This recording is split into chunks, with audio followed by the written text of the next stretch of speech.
उद्योग मंत्री उदय सामंत राज ठाकरेंच्या भेटीला पालिका निवडणुकीच्या पार्श्वभूमीवर दोघांमध्ये चर्चेची शक्यता।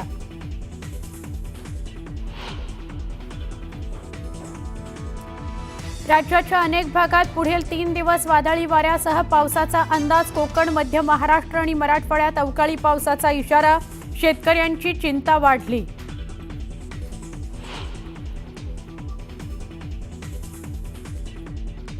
राज्यातील 5 जिल्ह्यांमध्ये 25 वर्षात 21,000 शेतकऱ्यांची आत्महत्या। अवकाळी पाऊस आणि नापिकीला कंटाळून संपवलं जीवन। राज्य सरकारच्या आकडेवारीतून धक्कादायक माहिती समोर।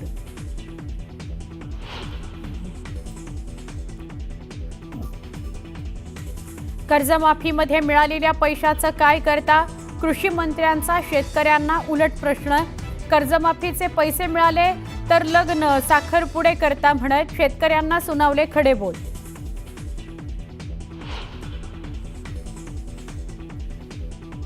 उपमुख्यमंत्री एकनाथ शिंदे आज कोल्हापूर दौऱ्यावर। राधानगरीत घेणार जाहीर सभा, तर शिंदेंच्या दौऱ्याला शक्तीपीठ महामार्गावरील शेतकऱ्यांचा विरोध।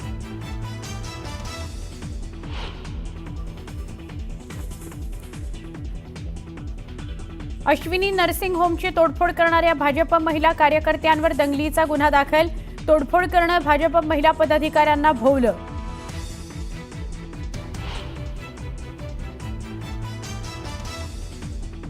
वक्फची राज्यातली 60% जमीन अतिक्रमणाच्या विळख्यात। अनेक जागांसाठी वाद सुरू असल्याचा अहवाल समोर, तर वक्फची सर्वाधिक मालमत्ता छत्रपती संभाजीनगरात।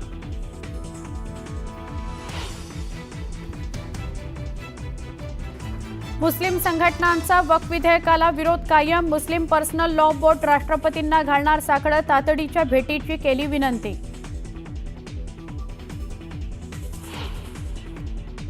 पंतप्रधान नरेंद्र मोदी श्रीलंका दौऱ्यावर। 3 दिवसांच्या दौऱ्यात संरक्षण करार आणि व्यापारावर होणार चर्चा।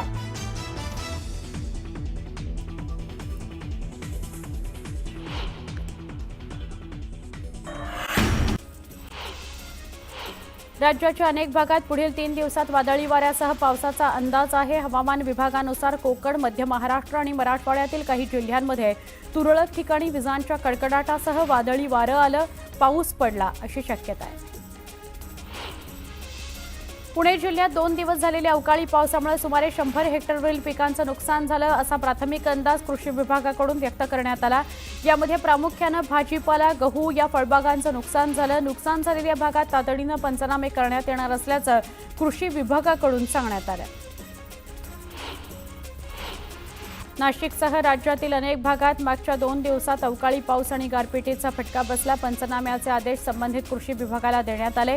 24 जिल्ह्यांमधील 110 तालुक्यांमध्ये 26 ते 27,000 एकरांवरील पीक जमीनदोस्त झाली। आई एकविरा देवीचा चैत्र यात्रा उत्सव सुरू आहे। यामुळे एकविरा देवी मंदिर आणि परिसरात विद्युत रोषणाई करण्यात आली।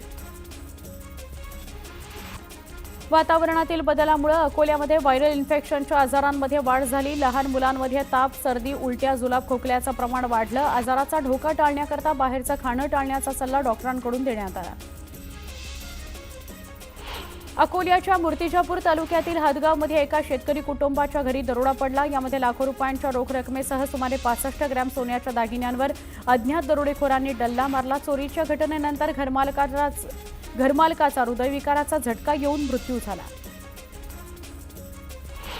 प्रवाशांची सुरक्षा आणि संख्या मोजण्यासाठी पीएमपी बसमध्ये एआयवर आधारित कॅमेराचा वापर केला जाणार आहे। यात एक कॅमेरा बसच्या स्टेरिंगजवळ लावण्यात येणार आहे। चालकावर देखील त्याची नजर असणार आहे। पीएमपी प्रशासनाने तसा प्रस्ताव तयार केला असून तो अंतिम मंजुरीकरता रस्ते वाहतूक आणि महामार्ग मंत्रालयाकडे पाठवण्यात आला आहे।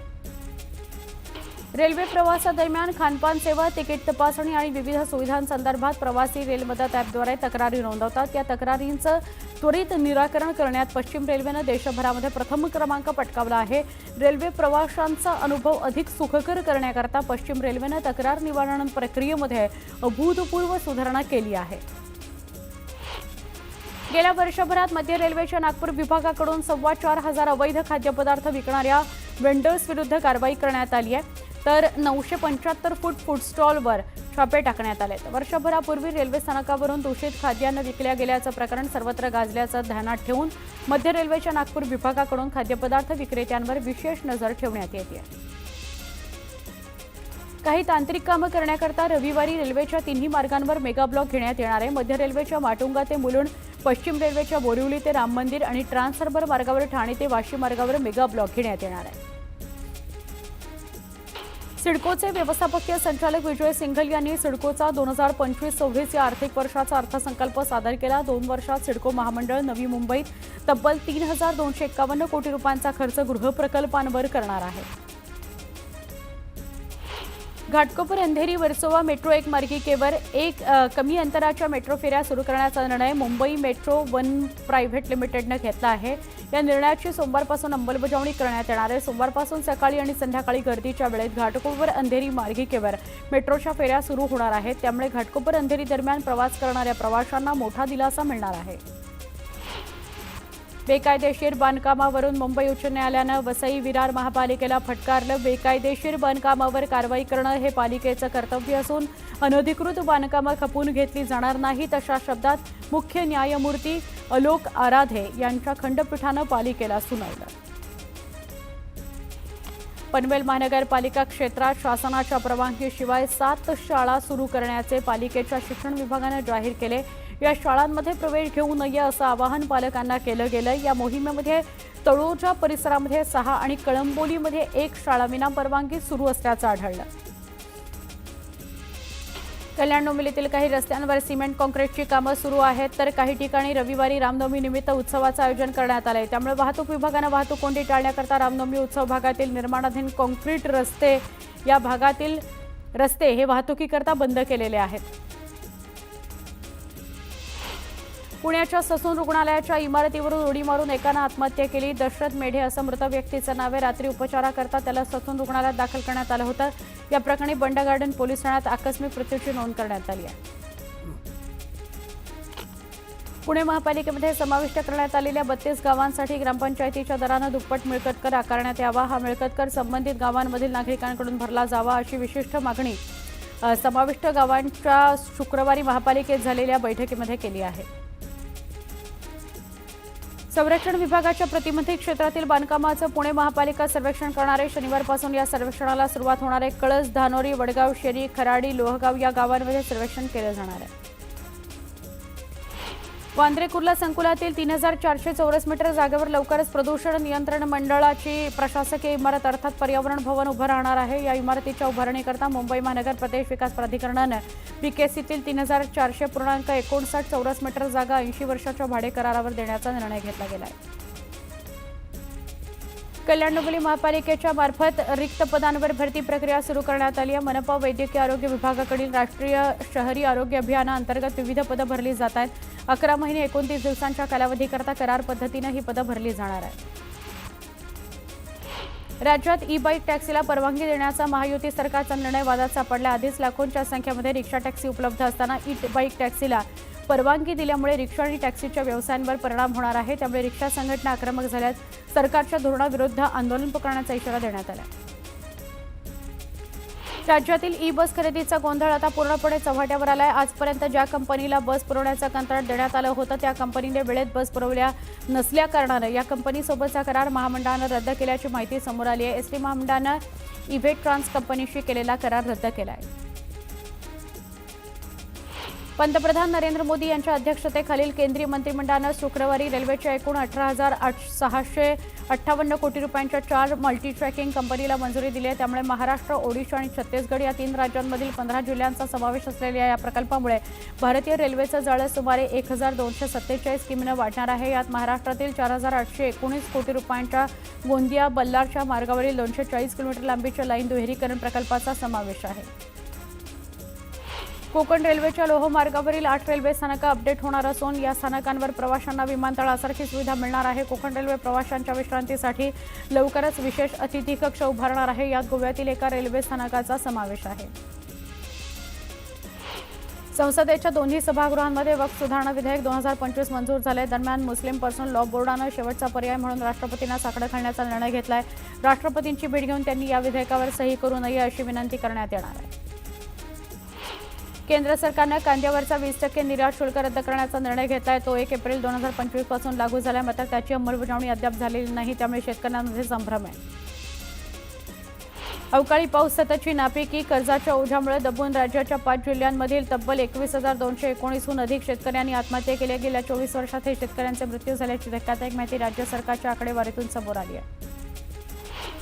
वाढत्या तापमानामुळे राज्यात मार्चमध्ये 30 जणांना उष्माघाताचा त्रास झाला. राज्यातील 42 जिल्ह्यांमध्ये उष्माघाताचे रुग्ण सापडले, तरी मुंबईमध्ये अद्यापपर्यंत उष्माघाताच्या एकाही रुग्णाची नोंद झालेली नाही. गेल्या वर्षी याच कालावधीमध्ये राज्यामध्ये 40 जणांना उष्माघाताचा त्रास झाला.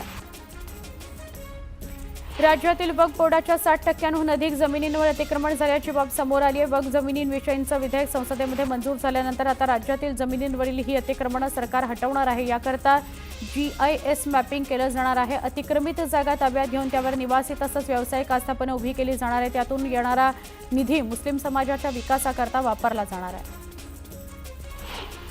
गतिमान आणि पारदर्शी कारभार करताना काही अधिकाऱ्यांच्या निलंबनाच्या पत्रावर सही करताना दुःख होतं. 22 लक्षवेधी तहसीलदारावर होतात, हे चांगलं नाही. तसंच निलंबित होऊन पुन्हा कामावर येऊ ही मानसिकता बदला, अशा शब्दात महसूल मंत्री चंद्रशेखर बावनकुळेंनी महसूल विभागाच्या कारभारावर ताशेरे ओढले. मराठीचा प्रसार करणे चुकीचं नाही व वावगेही नाही, पण कुणी कायदा हातात घेण्याचा प्रयत्न केला तर कारवाई केलीच जाईल, असा स्पष्ट इशारा मुख्यमंत्री देवेंद्र फडणवीस यांनी पुन्हा दिला. यावेळी त्यांनी कारवाई केलीच जाईल यावर भर दिला. राज्यात अनेक भागाला अवकाळी पावसानं झोडपलं. रायगड जिल्ह्यात मुसळधार पावसानं हजेरी लावली. पेणच्या जावळी गावातील अनेक घरांना पावसाचा फटका बसला. घरावरील पत्रे उडाले, काहींच्या भिंती कोसळून मोठं नुकसान झालं. नंदुरबार तालुक्यातील ठाणेपाडा, आखातवाडे आणि गंगापूर या गावांमध्ये 2 दिवसांपूर्वी झालेल्या अवकाळी पाऊस आणि गारपिटीमुळे शेतकऱ्यांचं मोठं नुकसान झालं. कांदा आणि मका या पिकांना फटका बसला. शेतकरी चिंतातूर आहे, तर गावातील 20 घरांची पडझड झाली. शहापुरात वादळी वाऱ्यासह झालेल्या पावसामुळे पत्रा थेट रेल्वेच्या विद्युत लाईनवर जाऊन अडकला. त्यामुळे महामार्ग आणि रेल्वे सेवा काही काळ खोळंबली. त्यानंतर अडकलेला पत्रा काढून रेल्वे सेवा सुरळीत करण्यात आली. उल्हासनगर शहरामध्ये सोसाट्याच्या वाऱ्यामुळे धुळीचं साम्राज्य पसरलं. मुख्य रस्त्यावर 2 झाडं उन्मळून पडल्यानं दुचाकीचं मोठं नुकसान झालं, तर रस्ता वाहतुकीसाठी बंद करण्यात आला. वाडा तालुक्यातील कुडूस आणि अबिदघर या परिसरात वादळी वाऱ्यासह जोरदार पाऊस बरसला. वादळी वाऱ्यामुळे वीज पुरवठा खंडित करण्यात आला, तर वीजभट्टी व्यावसायिकांचं पावसामुळे नुकसान झालं. दिवा, डोंबिवली, कल्याण, मलंगगड परिसर आणि ग्रामीण भागात वादळी वाऱ्यामुळे धुळीचं साम्राज्य पसरलं. धुळीमुळे शहरातील हवेची गुणवत्ता खालावली असून परिसरातील वृद्ध नागरिक आणि लहान मुलांना श्वसनाचा त्रास जाणवत आहे. भिवंडीतील पडघ्यामध्ये अवकाळी पाऊस बरसला. अचानक आलेल्या पावसामुळे नागरिकांची तारांबळ उडाली, तर वडपे, दाभाड या परिसरामध्ये वादळामुळे धूळ पसरली. लातूरमध्ये झालेल्या अवकाळी पाऊस आणि वादळी वाऱ्यामुळे झालेल्या नुकसानीची सहकार मंत्री बाबासाहेब पाटलांनी पाहणी केली. नांदूर आणि लिंगदाळ या भागात त्यांनी पाहणी केली. नुकसानीचे पंचनामे करण्याच्या सूचना पाटलांनी दिल्या. छत्रपती संभाजीनगरच्या गंगापूर इथं अवकाळी पावसामुळे रब्बी पिकाचं मोठं नुकसान झालं. काढणीला आलेल्या 20 एकरावरील पिकाचं नुकसान झालं. शेतकरी आर्थिक संकटात सापडला. बदलापूर, उल्हासनगर आणि अंबरनाथ या तिन्ही शहरांमध्ये अवकाळी पावसाचा जोर बघायला मिळाला. अचानक आलेल्या पावसामुळे नागरिकांची चांगलीच तारांबळ उडाली. पालघरच्या पूर्व भागामध्ये वादळी वाऱ्यासह अवकाळी पाऊस झाला. दमदार हजेरी पावसानं लावली. वाड्यासह आजूबाजूच्या परिसरात पाऊस बरसला. या पावसामुळे आंबा, चिकू या फळबागांना फटका बसला. शहापूर तालुक्यामध्ये वादळी वाऱ्यासह जोरदार पाऊस बरसला. अनेक भागात झाडं उन्मळून पडली. मुंबई नाशिक महामार्गावर लाहे फाटा, रातांधळे फाट्यावर विद्युत पोल पडल्यानं वाहतूक काही काळ बंद करण्यात आली. कर्जमाफी मिळाल्यानंतर त्या पैशांचं काय करताय? शेतीमध्ये गुंतवणूक करता का, असा सवाल माणिकराव कोकाटे यांनी शेतकऱ्यांना विचारला. 5 ते 10 वर्ष कर्जमाफी होण्याची वाट बघता, तोपर्यंत कर्ज भरत नाही. कर्जमाफी झाली, त्याचे पैसे मिळाले की मात्र लग्न, साखरपुडे करता, असं म्हणत कोकाटेंनी शेतकऱ्यांना सुनावलं. नुकसानग्रस्त भागाच्या पाहणीदरम्यान त्यांनी हे विधान केलं. प्रशांत कोरटकरचा जेलमधला मुक्काम वाढलाय. कोरटकरच्या जामीन अर्जावर आता 7 एप्रिलला सुनावणी होणारी सत्र न्यायालयामध्ये सुनावणी पार पडली. सलमान खानला आवश्यक सुरक्षा देण्यात आली आहे। बिश्नोई गँगच्या बाबतीत पोलीस यंत्रणा अलर्ट मोडवर आहे। तसं बिश्नोई गँगचा हेतू पूर्ण होणार नाही अशी माहिती राज्याचे गृहराज्यमंत्री योगेश कदम यांनी दिली। मराठी भाषेच्या मुद्द्यावरून मनसेनं बँक ऑफ महाराष्ट्राच्या अधिकाऱ्यांना मारहाण केली होती। या प्रकरणी बँक ऑफ महाराष्ट्र ऑफिसर्स असोसिएशननं मुख्यमंत्र्यांना पत्र लिहिलं। मारहाण करणाऱ्यांवर कठोर कारवाई करत सुरक्षेकरता उपाययोजना करण्याची मागणी करण्यात आली। नंदुरबारच्या शहादा तालुक्यातील सातपुडा सहकारी साखर कारखान्याला महाराष्ट्र स्टेट कोऑपरेटिव्ह बँकेनं थकीत कर्ज प्रकरणी जप्तीची नोटीस बजावली आहे। या कारखान्यावर बँकेचं 1400 ते 1500 कोटी रुपयांचा कर्ज थकीत आहे। त्यानुसार कोर्टानं कारखान्याच्या जप्तीचे आदेश पारित केले। 17 एप्रिलला कारवाई केली जाणार आहे। गेवराई तालुक्यातील अर्धमसला या गावामध्ये असलेल्या मशिदीमध्ये डिटोनेटरचा स्फोट झाला। तो घडवणाऱ्या 2 जणांविरोधात देशद्रोहाचा गुन्हा दाखल करा आणि त्यांना कडक शिक्षा द्या अशी मागणी मुस्लिम समाजाच्या वतीनं करण्यात आली। या संदर्भात समाजानं प्रशासनाला निवेदन दिलेलं आहे।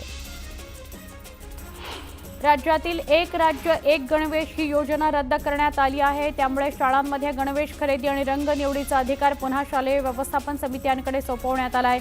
या निर्णयाचं पालक आणि शिक्षक संघटना आणि स्थानिक प्रतिनिधींकडून स्वागत करण्यात आलं आहे।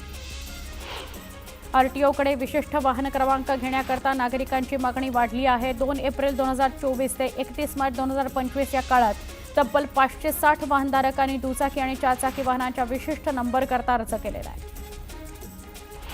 रामनवमी निमित्त कल्याण डोंबिवलीमध्ये मांस विक्रीची दुकानं बंद राहणार आहेत। कल्याण डोंबिवली मनपानं परिपत्रक काढलं आणि आदेश जारी केला। आज दुपारी 12 वाजल्यापासून ते 6 एप्रिलला मध्यरात्री 1 पर्यंत दुकानं बंद राहणार आहेत। जळगाव जिल्ह्यात केंद्र शासनाच्या आधारभूत दर योजनेअंतर्गत नाफेडमार्फत 313 खरेदी केंद्रांच्या माध्यमातून हरभरा, ज्वारी, मका आणि बाजरीच्या खरेदीला सुरुवात झाली आहे। दरम्यान पणन महासंघाच्या वतीनं शेतकऱ्यांना नोंदणीचं आवाहन करण्यात आलं। नाशिकमधून प्रवाहित होणाऱ्या गोदावरी नदीकाठच्या गावांना आणि या गावातील शेतकऱ्यांना मच्छीमारांचा त्रास सहन करावा लागतोय। नदीत सोडल्या जाणाऱ्या सांडपाण्यामुळे डासांचा प्रादुर्भाव वाढलाय। नागरिकांवर जनावरांकरता देखील मच्छरदाण्या लावण्याची वेळ आलेली आहे। अकोल्यातील कासमपूर पळसो या गावात काही दिवसांपूर्वी एका रुग्णाला कॉलरा झाल्याचं निदान झालं। त्यामुळे मग आरोग्य विभागानं तातडीनं उपाययोजना केल्या। प्राथमिक आरोग्य केंद्र पळसो कासमपूर यानं 286 घरांमध्ये जाऊन गावातल्या 286 घरांमध्ये जाऊन सुमारे 4992 ग्रामस्थांची तपासणी केली। कोकणच्या समुद्रकिनारी भागात वीज वितरणच्या अंडरग्राऊंड केबल टाकण्याच्या कामाला वेग आला। वारंवार येणाऱ्या चक्रीवादळापासून होणारी हानी टाळण्याकरता मविया सरकारच्या काळात हा निर्णय घेण्यात आला। दरम्यान कामाला वेग आल्यानं स्थानिकांनी समाधान व्यक्त केलंय। जळगाव चोपडा तालुक्यातील वाटोदा या गावात बिबट्यानं एका वासरावर हल्ला केला। या हल्ल्यात वासराचा मृत्यू झाला। नागरिकांनी बिबट्याचा बंदोबस्त लावण्याची मागणी वन विभागाकडे केली आहे। मुंबई उच्च न्यायालयाचे कोल्हापूर खंडपीठ व्हावे या मागणीकरता पंढरपूर अधिवक्ता संघाच्या वतीनं पंढरपूर ते कोल्हापूर अशी खंडपीठ रथयात्रा सुरू करण्यात आली। सोलापूर, सातारा आणि सांगली या 3 जिल्ह्यांमधून मार्गक्रमण करत ही रथयात्रा कोल्हापूरच्या अंबाबाई मंदिरापर्यंत प्रवास करणार आहे।